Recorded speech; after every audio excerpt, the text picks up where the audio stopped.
Hi, everybody. Jim Hamilton here with Core Resonance. Great to be back. Great to have you here. And we have a real special day today. We have a number of things going on all at once. They include, we have a solar eclipse today. Today is March 20th. We have a supermoon. Now, I haven't looked up the supermoon thing, but I assume supermoon means it's super. We have spring equinox, which is a really big deal. And even more interesting, this is the final premise of the 12 premises of core resonance colonies. Now, I started this series of articles back in February of 2014 when I walked in on the Super Bowl game, and I walked in just before the half, and I happened to see readily that the Seattle Seahawks were skunking the Denver Broncos. You could just see the team was so much more coherent than the Broncos. And I later discovered, very shortly afterward, that the Seattle Seahawks, the whole entire team meditated. The whole entire team did yoga. And in these two kinds of exercises, the nervous system quiets down. The nervous system becomes more coherent. And as a team, they play better. And you can see it in the Super Bowl on the TV screen. And I wrote an article titled Yoga, Meditation, Coherence in the Super Bowl. And that began a series of articles that eventually became what is called What If Prosperity Has Nothing to Do with Money? Because prosperity is what? About your connection. Prosperity is about a coherent nervous system, and that capacity to listen and that capacity to move into synchronicity, harmony, and order such that everything you need comes to you in the time frame that you need it to come to you. And so prosperity has nothing to do with money. And then as I was finishing up, in fact, I just kind of silently moved on to another series of articles, and I named them the 12 premises of core resonance colonies. In fact, I was on a girlfriend's roof working on her skylight, and the concept of core resonance colonies and Taproot by core resonance suddenly came to me. And I guess obviously that was after the Super Bowl. I started writing those articles, and those articles begin with imagine a solution. And then premise one, why not now? Premise two, we are all humanitarians. Actually, at our core, we are all humanitarians. Premise three, fundamental freedoms. That's an important article. Premise four, the ultimate exit strategy. Premise five, the Maharishi effect, and on and on. And basically, they're tools and statements for understanding that our nervous system is our connection. They're evidence for the idea that banding together and doing core resonance training, in other words, very advanced, it'd be like meditation, but it's much fancier than meditation. You can quiet the brain, quiet the nervous system, and in quieting the brain and nervous system, as you would do in meditation, you get all that stress reduction and all that internal quieting. And in that internal quieting, the world starts to show up differently. And of course, that's what core resonance is all about.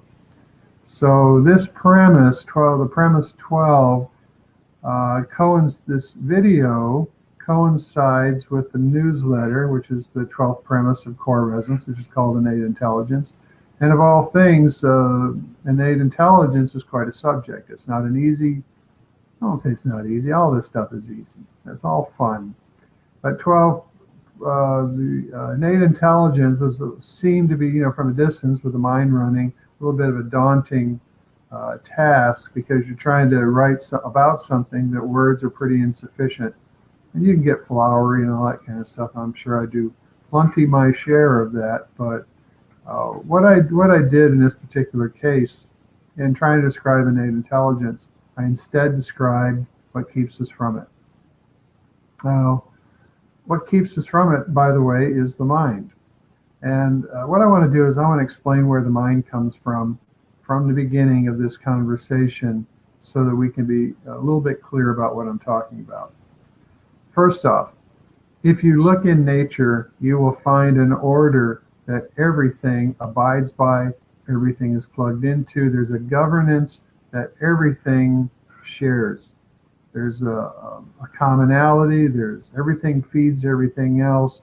The whole scale of nature is intact, and it's incredible sight to behold, and we actually, of course, take it for granted.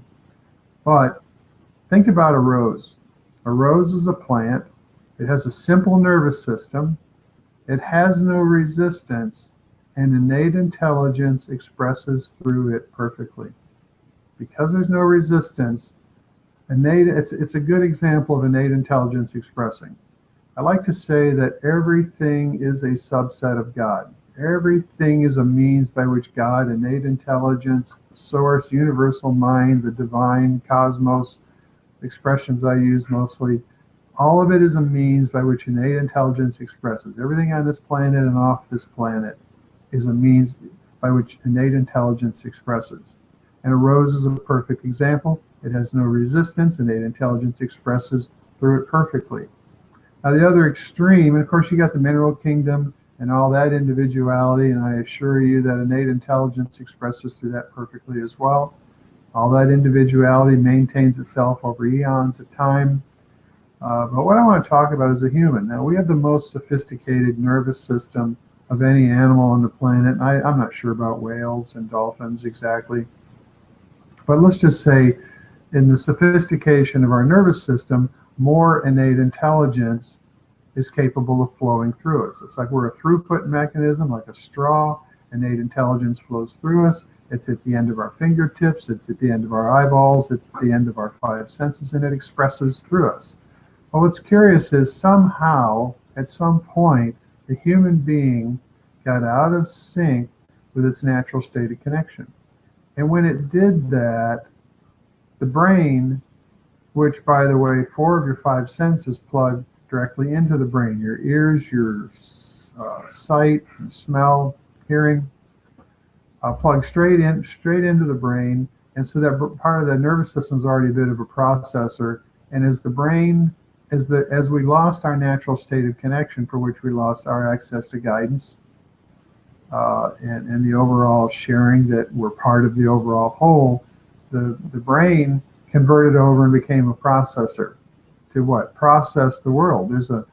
Joe Dispenza says there's 400 billion bits of information out there, ever changing, and the conscious brain only processes at a rate of 2,000 bits a second. Well, I can tell you that's vastly, I mean, that alone tells me the brain was never meant to be a processor in the first place. But processing, once we get out of our natural state of connection, it's called, in the biblical, that's referred to as a separation. Anyway, as the brain got out of its natural state of connection, the nervous system or the brain converted over, attempted to process the world, got an overload in a hurry, and then it set up the mind as a what? Guard dog for brain on overload. The mind was set up as a repository of what? Automated, habitual, and reactionary responses to just about everything. And that's where the human beings are right now. And so the mind, by its very nature, by its very creation, is synonymous with resistance.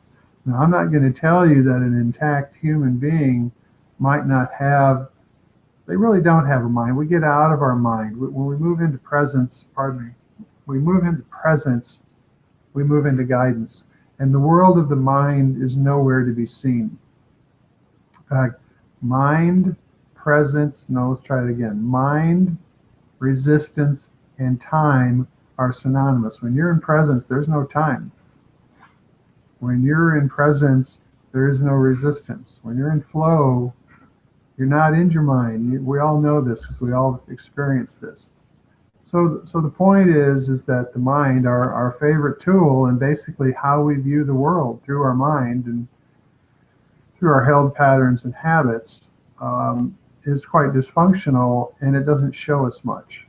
To the point, here's an analogy, it's recent. We just have recently deduced that, or science is just beginning to explore the idea that the universe has always been here. Up until just now, up until just recently, 2 months ago, everybody knew, and I'm being facetious, that the universe came out of a Big Bang 12.7 or 12.8 billion years ago. And all that shows is how finite and short-sighted the mind is. In other words, the mind can't see beyond a certain scale of its own order. And frankly, its own order is limited by its experiences. And so the mind is actually a really poor tool, but it's all we have until we learn how to get out of the mind. In other words, what this article I wrote is about is that once we get out of the mind, then innate intelligence becomes available, and the scale of the order of the possibilities simply shows up. You might think of the mind by its very nature being resistance and basically having, what, 6 walls around you, to the front and the back and the sides and above and below, and we don't let anything else in other than beyond our comfort. And I can tell you that the idea of the mind expressing or encompassing innate intelligence or God is not possible. It isn't. I know there's a lot of religion, there's a lot of teachings out there, and there's a lot of comfort out there, but presence is a very different place. Talking about God and being in God, being in this space of presence and guidance is a very different place. There's a scale of order that can be stepped into, and to step into it, the mind has to be put aside. Now, of course, this is what the work of core resonance is about. We understand the mechanism by which humanity is so very dysfunctional, i.e., when we're out of our natural state of connection, we attempt to do it on our own. All we do is react to stuff. Watch how they make laws in Congress. All they do is they make a new law after something happens. There's no... So what we're doing, of course, is we use a particular type of neurofeedback and a number of other mechanisms to quiet the brain such that that subtle connection with source can become evident and built on. As I like to say in my own experiences, you build a corridor home by quieting the brain such that this subtle connection with source can become evident and you can build on it. And as you build this connection home, there comes a point where innate guidance comes back down this connection and takes over the processing of the world on your behalf. That's the way I describe it. That's the way I've experienced it. And as innate intelligence or innate guidance takes over the processing of the world on your behalf, you move into present time. You move into a meshing with the overall whole, for which you become exponentially more contributive, I might add, because you're not running things from your mind any longer. You've become an extension and a component of something larger than yourself, and you become a host and a means of innate intelligence delivering solutions through you into this dimension. So what the game is to learn how to let go. Of course, the mind is scared to death of letting go because the mind by its very nature is survival. The ego is its job, because the mind or the body of the human is out of its natural state of connection. The ego's job is survival. And it's not going to do anything that risks that. So we have to learn how to clean up the brain, re-enable this natural state of connection. As we build this, the mind quiets down on its own, and there's some very amazing things that become available. I'd like for you to read the article. It'll be out here on the 20th. I want you to give thumbs up and all the different things we do like that and different digital medias. And I want you to be in touch with me if you have any questions and your thoughts. Love to all of you. Peace. Namaste. Thank you.